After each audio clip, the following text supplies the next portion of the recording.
এখানে একটু বিস্তারিতভাবে বলতে হবে। জি আমাদেরকে প্রথমে বুঝতে হবে যে করোনা ভাইরাস এটা আমাদের জাতীয় সমস্যা না আন্তর্জাতিক সমস্যা। তো আন্তর্জাতিক সমস্যার সাথে আমাদের বাংলাদেশও আক্রান্ত। তো যখন করোনা ভাইরাস সারা বিশ্বে আক্রান্ত হচ্ছে মানুষজন, আমরা সর্বপ্রথমে আমাদের কুমিল্লার সদর ৬ আসনের মাননীয় এমপি আমাদের অভিভাবক বীর মুক্তিযোদ্ধা হাজী আকম বাহাউদ্দিন বাহার ভাই আমাদের সদর উপজেলার ৬ চেয়ারম্যানকে নিয়ে এবং উপজেলার চেয়ারম্যান ভাইস চেয়ারম্যান সহ এবং অন্যান্য নেতৃবৃন্দ সহ আমাদেরকে করোনার বিষয়ে প্রথম আমাদেরকে নিয়ে একটি সিদ্ধান্তমূলক বৈঠক করেন। সেই বৈঠকের আলোকে উনি কিছু নির্দেশনা প্রদান করেন।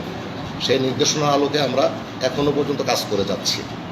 তার মধ্যে নির্দেশনা ছিল আমাদের অসহায় পরিবারগুলি তালিকা করা, কাদেরকে আমরা ত্রাণ দিতে পারি তাদেরকে ছক করা এবং আগে কারা কারা কী সুবিধা পাচ্ছে তাদেরগুলো আলাদাভাবে নোট করা।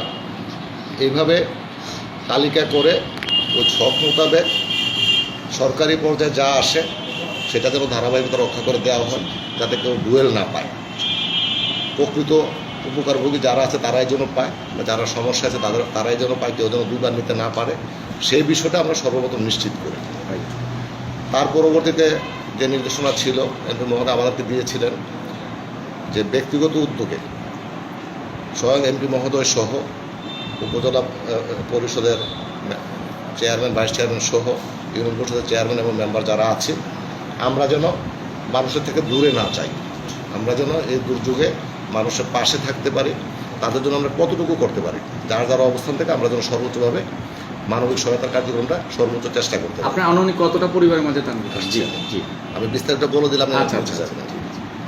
তো সেই ধারাবাহিকতায় আমরা আমাদের এমপি মহোদয় থেকে সর্বপ্রথমেই ব্যক্তিগত পর্যায়ে আমরা আমার ইউনিয়নে 4 টন আটা পেয়েছি, 1,500 হ্যান্ড ওয়াশ পেয়েছি এবং কিছু মাস্ক প্রথম ধাপে আমরা পেয়েছি। এবং এমপি মহোদয় নিজস্ব উদ্যোগে ওনার মোবাইল উন্মুক্ত করে দিচ্ছেন, ওনার মোবাইল নাম্বার উন্মুক্ত করে দিচ্ছেন এবং উন্মুক্ত করে দিয়ে উনি এটা অলরেডি প্রচারে দিয়ে দিচ্ছেন যে যারা আমার মোবাইলে SMS করবে তারা কেউ আমার কাছে আসা লাগবে না, আমি ব্যক্তিগতভাবে তাদের বাড়িতে খাবার পৌঁছায় দেবো। তো এইভাবে আমরা দেখছি যে এমপি মহোদয় প্রতিনিয়ত এবার শহরে গ্রামে বিভিন্ন ওয়ার্ডে প্রতিনিয়তই 5, 10, 20 জন করে এমপি মহোদয়ের কাছ থেকে ব্যক্তিগত উদ্যোগে সহায়তা আনছেন। পাশাপাশি আমাদের উপজেলা চেয়ারম্যান অ্যাডভোকেট আমিনুল ইসলাম টুটুল ভাই আমাদের ইউনিয়নে আমাদের জানা মতে উনি ব্যক্তিগত নগদ টাকা বিভিন্ন ওয়ার্ডে বিতরণ করেছেন, যে টাকার মাধ্যমে খাদ্য সামগ্রী ক্রয় করে হয়তো আমাদের দলীয় নেতৃবৃন্দ কোনো ওয়ার্ডে মেম্বারের নিকট, এবং আমাকেও ব্যক্তিগতভাবে 20,000 টাকা দেন ত্রাণ সহায়তার জন্য। তাছাড়া প্রায় 160 প্যাকেট ওনার ব্যক্তিগত উদ্যোগে 160টি প্যাকেটও আমাদের ইউনিয়নে বিতরণ করেন। সরকারিভাবে আমরা এই পর্যন্ত আমাদের ইউনিয়নে 3 ধাপে আমরা মোট 535 জনের চাল পেয়েছি 10 টাকা কেজি করে, 10 কেজি করে।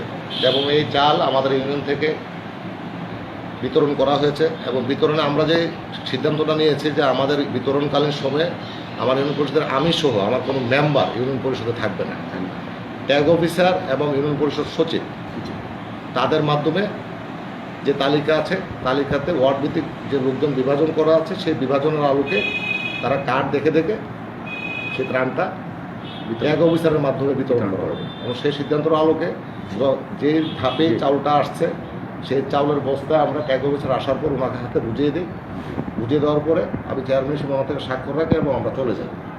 ট্যাগ অফিসার এবং ইউনিয়ন সচিব তারা দুজনে মিলে আইডি কার্ড যাচাই করে করে ওয়ার্ড ভিত্তিক 10 কেজি করে চাল বিতরণ করে। এটা গেল সরকারি উদ্যোগ। তবে সরকারি আমরা এই পর্যন্ত যা পেয়েছি আসলে মানুষের চাওয়া অনেক বেশি, মানুষের চাওয়ার বেশির কারণে আমরা আসলে পর্যাপ্ত দিতে পারছি না। যেহেতু সরকারি ত্রাণ কম এখনো পর্যন্ত আমরা পর্যাপ্ত পাইনি বা যত ধরনের চাহিদা, এখানে একটা বিষয় বুঝতে হবে যে অন্যান্য সময়ে যে ধরনের সাহায্য আসে এটা সীমিত মানুষের জন্য আসতো, সেটা কাভার করা যেত। আর করোনার কারণে এখন কিন্তু কর্মজীবী মানুষ বেকার হয়ে গেছে।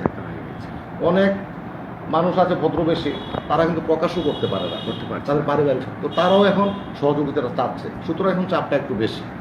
সেই চাপটাকে মোকাবেলা করার জন্য আমরা ব্যক্তিগত উদ্যোগে, যেমন আমি আমার দুর্গাপুর ইউনিয়নে আমি ব্যক্তিগত চেয়ারম্যান হিসাবে আমার ইউনিয়নে 1000 পরিবারকে আমার নিজস্ব উদ্যোগে নিজস্ব উদ্যোগে, জি। নিজস্ব উদ্যোগে চাল, ডাল, আটা এবং আলু এটার একটা প্যাকেজ করে 1000 পরিবারকে আমি দিয়েছি। এবং আমাদের একটা পারিবারিক ফাউন্ডেশন আছে, সেই পারিবারিক ফাউন্ডেশনটা আমাদের নিজস্ব, কোনো সরকারি অর্থায়ন থাকে না, ব্যক্তিগত জি। টাকা থেকে একটা ফাউন্ডেশন আমাদের পরিচালিত হয়। সেই ফাউন্ডেশনের মাধ্যমে আমরা 100 পরিবারকে আমার নিজ গ্রামে দিয়েছি। তাছাড়া আমার ওয়ার্ড মেম্বার আসলাম খান, আমার 8 নম্বর ওয়ার্ডে আসলাম খান তার ব্যক্তিগত উদ্যোগে 100 পরিবারকে দিয়েছে। 9 নম্বর ওয়ার্ডে মতিন মেম্বার, সেও ব্যক্তিগত উদ্যোগে প্রায় 200 পরিবারকে দিয়েছে, সে ত্রাণ সহায়তা দিয়েছে।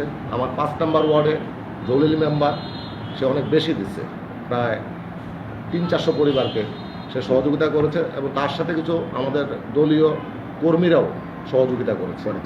আমাদের 6 নম্বর ওয়ার্ডও নেতৃবৃন্দ এবং মেম্বার সহ মিলে তারাও প্রায় 400-500 পরিবারকে সহযোগিতা করেছে এইভাবে।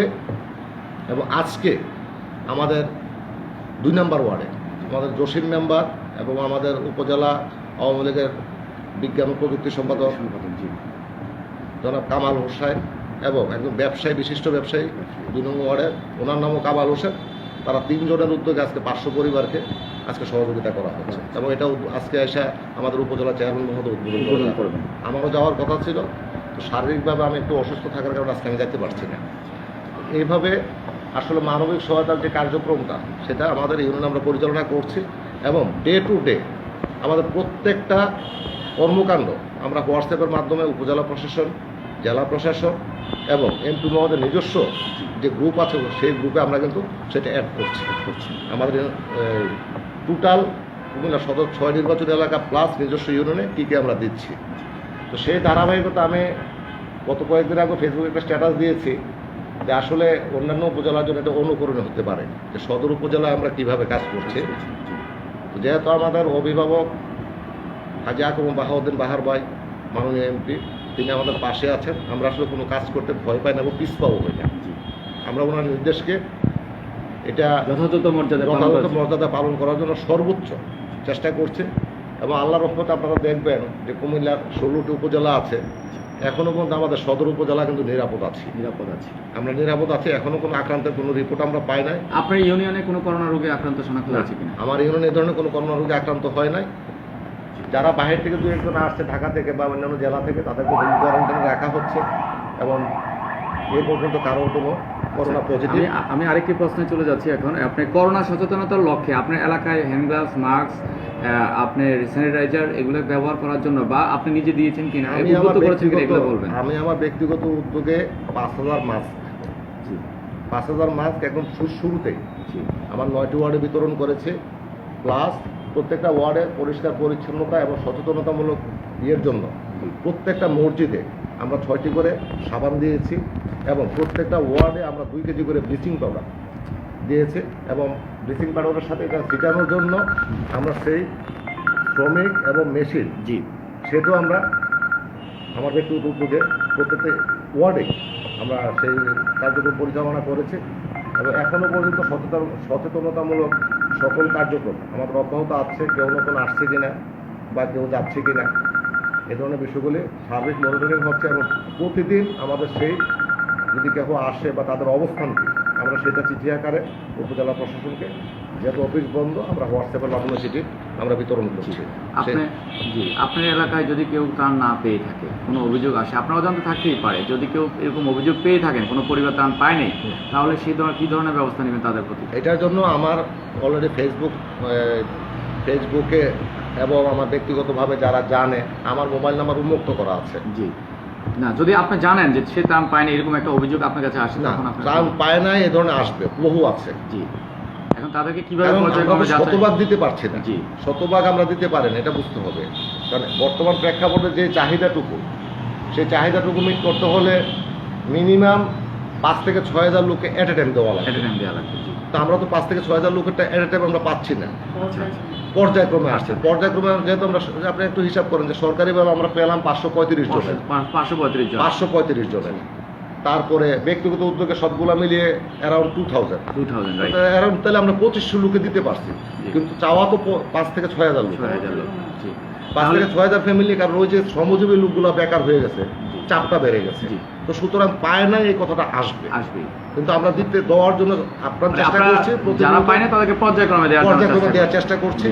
আরেকটি প্রশ্ন হচ্ছে, আপনার এই করোনা প্রকোপ দেখা দেওয়ার পর তো মহামারী আকারে সারা বিশ্বে এটা দেখা দিয়েছে বাংলাদেশের নে।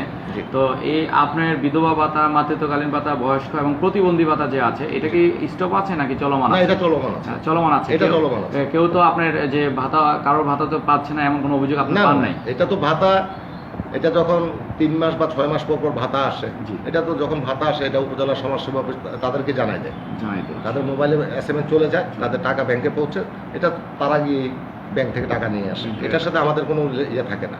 রিলেশন আমরা জাস্ট ওই ভাতাভোগীটা নির্বাচন করে দিই, নির্বাচন করে দেন। নির্বাচন করে দিই, তার পরবর্তী যত ধাপগুলি আছে এটা ব্যাংক এবং সমাজসেবা অফিস। জি, আপনাকে সিটিভি নিউজের পক্ষ থেকে ধন্যবাদ, ভালো থাকবেন। আপনাকে অনেক ধন্যবাদ।